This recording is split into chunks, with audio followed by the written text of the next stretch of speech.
اپنے اولو العزم پیغمبر حضرت سیدنا علی علیہ السلام کو آزمائش میں ڈالا، ان کے امتحان میں، اور ابراہیم علیہ السلام امتحان میں کامیاب ہو۔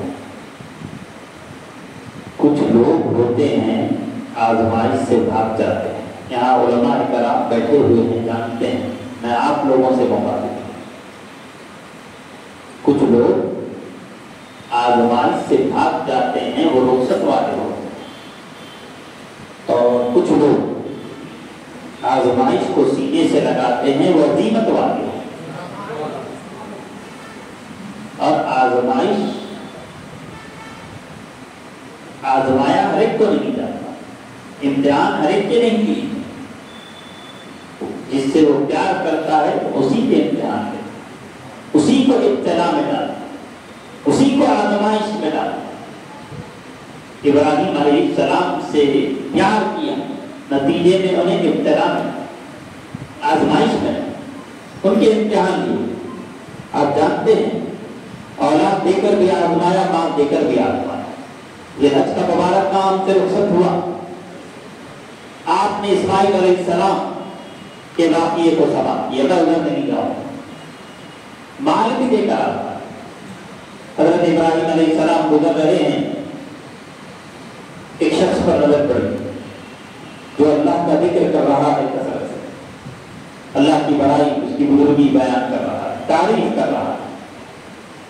ابراہیم علیہ السلام سن رہے ہیں اس ذکر کو، انہیں بڑا لطف آ رہا ہے، کیونکہ قرآن شاہد ہے، قرآن کہتا ہے دلوں کو سکون کیسے نصیب ہوتا ہے؟ اللہ کے ذکر سے، اللہ کے ذکر سے دلوں کو سکون ملتا ہے۔ جب وہ اللہ کا ذکر کر رہا ہے، تعریف کر رہا ہے، بڑائی بیان کر رہا ہے، عظمت بیان کر رہا ہے، تو سن رہے ہیں پوری توجہ کے ساتھ، پوری توجہ کے ساتھ سن رہے ہیں۔ تو عزیز جانے کے نام پر جو ہی اس کی نظر ابراہیم علیہ السلام پر پڑی تو وہ خاموش ہوا۔ حضرت ابراہیم علیہ السلام نے کہا کیوں ذکر کو تم نے ترک کیا، خاموشی کیوں اختیار؟ جواب دیتا ہے ابراہیم میں ذکر تو کروں گا، کیا دو؟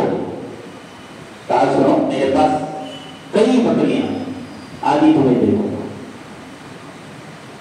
آدھی بکریاں دے دی، وہ ذکر کرنا شروع کیا، وہ ذکر کو جاری رکھا، کچھ دیر ذکر کرتا رہا، پھر خاموشی اختیار۔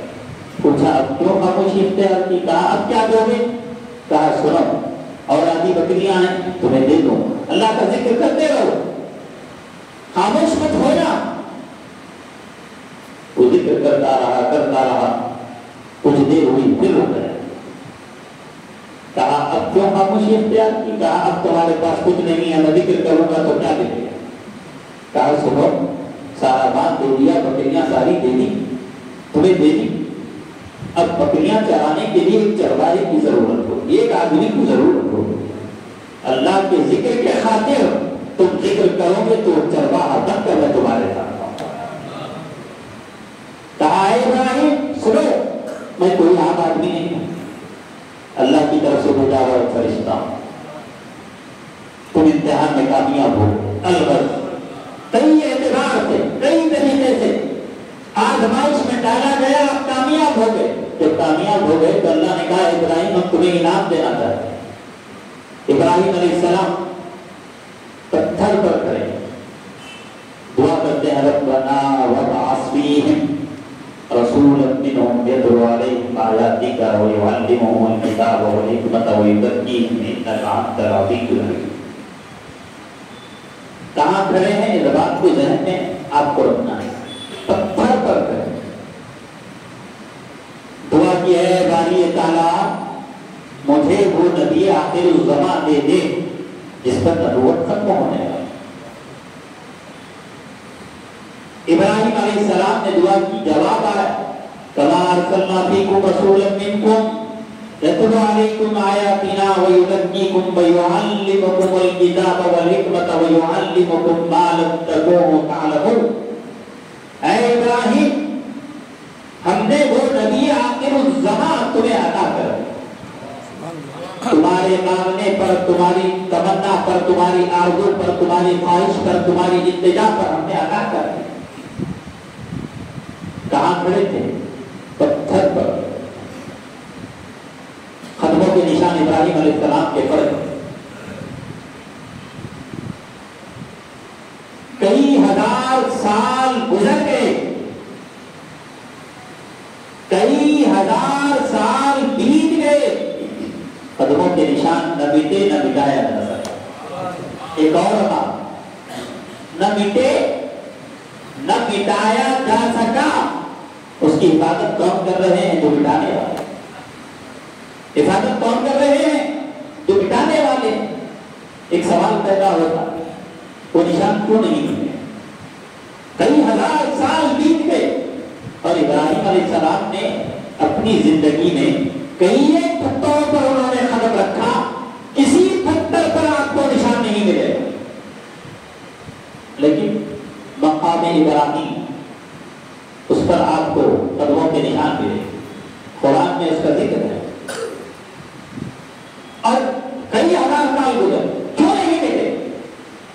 اس لیے نہیں ملے، وہ نشان اس وقت پڑے تھے جس پر اس کھڑے ہو کر ابراہیم نے مصطفیٰ کو مانگا، ابراہیم نے مصطفیٰ کو چاہا تھا، ابراہیم کی زبان پر مصطفیٰ جان رحمت کا نام تھا۔ اس وقت وہ نشان پڑے، کئی ہزار سال بیت گئے، وہ نشان نہ مٹے نہ مٹایا جا سکا۔ ارے جس کو مصطفیٰ نے چاہا ہو، جس کو مصطفیٰ نے اپنے کندھوں پر بٹھایا ہو، جس کو مصطفیٰ نے اپنی زبان چسائی ہو، جو مصطفیٰ کا نور نظر ہو، لخت جگر ہو، اس کے ذکر کو کون مٹا سکتا ہے؟ کون مٹا سکتا ہے؟ فاضل بریلوی علیہ السلام کہتے ہیں مل گئے پھرتے ہیں مل جائیں گے آدھا تیرے، مل گئے مٹتے ہیں، مل گئے مٹتے ہیں مل جائیں گے آدھا تیرے، نہ مٹا ہے نہ مٹے گا کبھی چلتا ہے، نہ مٹا ہے نہ مٹے گا کبھی چلتا ہے۔